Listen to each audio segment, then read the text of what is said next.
চারিদিকে ঈদ উৎসব পালিত হচ্ছে। আমি গিয়েছিলাম হালকা ঈদের এই উৎসবে একটু নিজেকে সামিল করতে।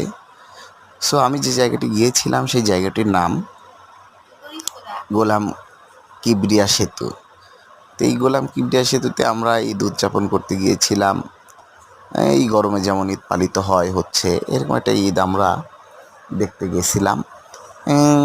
একপাশে নদী, একপাশে মরুভূমিটাও ছিল, আর প্রচুর লোক, এত গরম।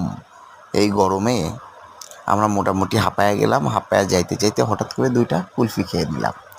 সো কুলফি খাওয়ার পরে আমরা আমাদের পরবর্তী ভিডিওতে সেই কুলফির খাওয়ার দৃশ্যটিও আপনাদেরকে দেখাবো।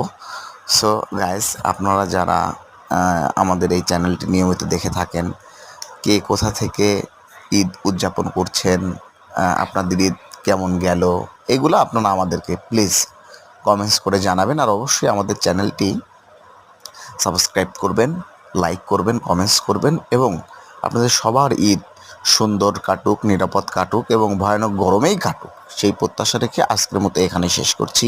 টাটা।